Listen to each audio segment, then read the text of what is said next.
नमस्ते, मेरा नाम है अभिनय आकाश और आप देखना शुरू कर चुके हैं प्रभा साक्षी का खास कार्यक्रम MRI। एक ऐसा बच्चा जो 8 साल की उम्र में ही सर्वोच्च धार्मिक गुरु बन गया। बच्चे की खबर पर मंगोलिया में लोग खुशी से झूम उठे। कहा जा रहा है कि यह बच्चा तीसरा तिब्बती बौद्ध धर्म गुरु बनेगा। ये खबर को सुनकर चीन पूरी तरह से बौखला जाएगा। दरअसल 87 साल के तिब्बती आध्यात्मिक नेता और तिब्बती बौद्ध धर्म गुरु के सर्वोच्च नेता दलाई लामा ने चीन को बड़ा झटका दिया है। उन्होंने तिब्बती बौद्ध धर्म के तीसरे सबसे बड़े धर्मगुरु अमेरिका में पैदा हुए 8 साल के मंगोलियाई बच्चे को बना दिया है। दलाई लामा के इस बच्चे को 10वें खलखा जेट्सन थम्पा रिनपोचे का पुनर्जन्म बताया है। नए दलाई लामा को कैसे चुना गया, चीन दलाई लामा को भिक्षु के वेश में भेड़िया क्यों बताता है, मंगोलिया लड़का कौन है, आज आपको चीन, तिब्बत और दलाई लामा के त्रिकोण का संपूर्ण विश्लेषण बताएंगे। तिब्बत का तीसरा धर्मगुरु। भारतीय राज्य हिमाचल प्रदेश के धर्मशाला में आयोजित एक समारोह में 8 वर्षीय लड़के के साथ दलाई लामा की तस्वीर सामने आई। धर्मशाला वह स्थान है जहां 87 साल के दलाई लामा तेंजिन ग्यात्सो वर्तमान में निर्वासन में रह रहे हैं और उन्हें 10वें खलखा जेट्सन थम्पा रिनपोचे के रूप में मान्यता प्राप्त है। दलाई लामा ने समारोह में उपस्थित अपने अनुयायियों से कहा कि आज हमारे साथ मंगोलिया के खलखा जेट्सन थम्पा रिनपोचे का पुनर्जन्म है। लामा ने कहा कि उनके पूर्ववर्तियों का चक्र संवर्ग के कृष्णाचार्य वंश के साथ घनिष्ठ संबंध थे। उनमें से एक ने मंगोलिया में अपने अभ्यास के लिए समर्पित एक मठ की स्थापना की थी, इसलिए आज उनका यहाँ होना काफी शुभ है। मंगोलियाई लड़का कौन है? मंगोलिया समाचार रिपोर्ट के अनुसार विचारधारी बच्चा जुड़वा बच्चों में से एक है जिसका नाम अगुइदई और अल्टीटाई अटनार है।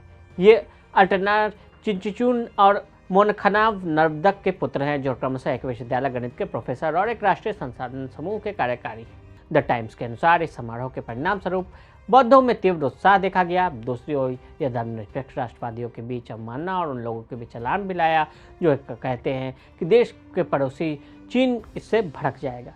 इस बार के दलाई लामा के चयन को लेकर क्यों इतनी चर्चा? इस बार उत्तराधिकारी इतना सरल नहीं हो सकता है और दुनिया 2 दलाई लामा को देख सकती है, एक चीन द्वारा और दूसरा धर्मशाला द्वारा। चीन दलाई लामा को एक अलगाववादी के रूप में देखता है जो तिब्बत को चीन से अलग करने के लिए काम कर रहे हैं। बीजिंग ने अरबों डॉलर के जरिए चीनी कारखानों के बोझ तले पारंपरिक तिब्बती मठ व्यवस्था को तोड़ने के ढेरों प्रयास किए। ड्रैगन जानता है कि तिब्बत पर उसकी पकड़ तभी मजबूत हो सकती है जब वो अगले दलाई लामा को चुनता है जो खून से तिब्बती और आत्मा से चीनी होंगे। बीजिंग ने बौद्ध धर्म को एक प्राचीन चीनी धर्म कहा और तिब्बतियों को अपनी दीवारों पर दलाई लामा की तस्वीरें टांगने के लिए जेल तक भेज दिया। 1995 में चीन ने एक 6 वर्षीय तिब्बती लड़के को हिरासत में लिया जिसे पंचेन लामा के पुनर्जन्म के रूप में मान्यता दी गई थी। लड़के को तब से नहीं देखा गया। 2019 में दलाई लामा ने कहा था कि भविष्य में यदि आप 2 दलाई लामाओं को आते देखते हैं तो एक स्वतंत्र देश से और चीनियों द्वारा चुना गया तो कोई भी भरोसा नहीं करेगा, कोई भी चीन द्वारा चुने गए का सम्मान नहीं करेगा। चीनी सरकार चुनेगी बुद्धिस्ट लीडर। दलाई लामा का यह कदम राजनीतिक रूप से महत्वपूर्ण माना जा रहा है। चीन तिब्बती बौद्ध धर्म की परंपरा में अपने लोगों को नियुक्ति करना चाहता है जिससे तिब्बत में किसी विद्रोह की आशंका न रहे। चीन इस बात की घोषणा भी कर चुका है कि देश केवल उन बुद्धिस्ट लीडर्स को ही मान्यता देगा जिसे चीनी सरकार चुनेगी। इससे पहले भी 1995 में जब दलाई लामा ने दूसरे सबसे बड़े धर्मगुरु पंचेन लामा को चुना था तो चीन के अधिकारियों ने उन्हें जेल में डाल दिया था। इस बीच चीन ने पद पर खुद चुने गए धर्मगुरु को नियुक्त किया था। अब ऐसे में तीसरे तिब्बती धर्मगुरु के मिलने के बाद बौद्धों में उनकी सुरक्षा को लेकर चिंता है। अमेरिका और भारत का स्टैंड। चीन की समस्या केवल 1 साल में बढ़ी है और अमेरिकी कानून बीजिंग की योजना के रास्ते में निश्चित रूप से आड़े आता है। भारत दलाई लामा का घर है लेकिन आधिकारिक तौर पर यह वन चाइना पॉलिसी को मान्यता देता है।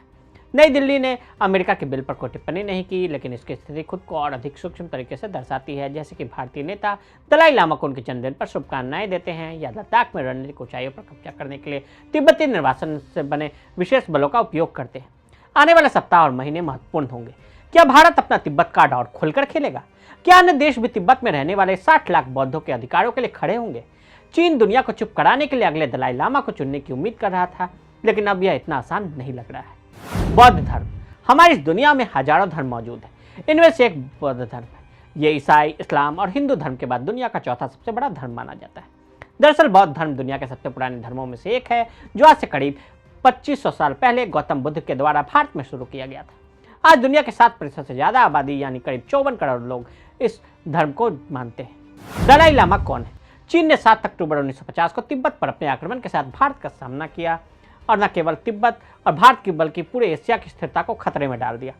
दलाई लामा के नेतृत्व में चीन के खिलाफ आज़ादी के लिए विद्रोह हुआ। बाद में 14वें दलाई लामा तेंजिन ग्यात्सो को तिब्बत छोड़ना पड़ा।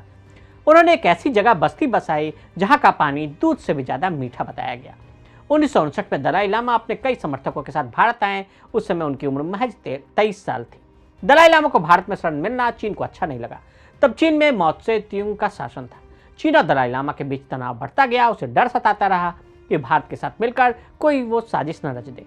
70 साल पहले तिब्बत पर चीन कब्जे के बाद से दलाई लामा अपने लोगों के संघर्ष का प्रतीक बन गए, जिसे विश्व स्तर पर प्रतिष्ठित नारा फ्री तिब्बत द्वारा जाना जाता है। तिब्बती बौद्ध मानते हैं कि सभी प्राणी पिछले एक से इस वर्तमान जीवन में आते हैं और मृत्यु के बाद उनका फिर से जन्म होता है। तिब्बत में कई सौ विशेष पुनर्जन्म वंशों की पहचान की गई है, जिनमें से सबसे सम्मानित दलाई लामा है। वर्तमान दलाई लामा 5 शताब्दियों के पीछे जाने वाले भिक्षुओं की पंक्ति में 14वें स्थान पर हैं, जिनके बारे में माना जाता है कि वे श्रद्धेय अवलोकितेश्वर या चिरेजेंग के अवतार हैं। तो आज हमने आपको चीन और दलाई लामा के कनेक्शन के बारे में बताया। आज के लिए दी इजाजत। ऐसी रिपोर्ट्स को देखने के लिए देखते रहें प्रभा साक्षी।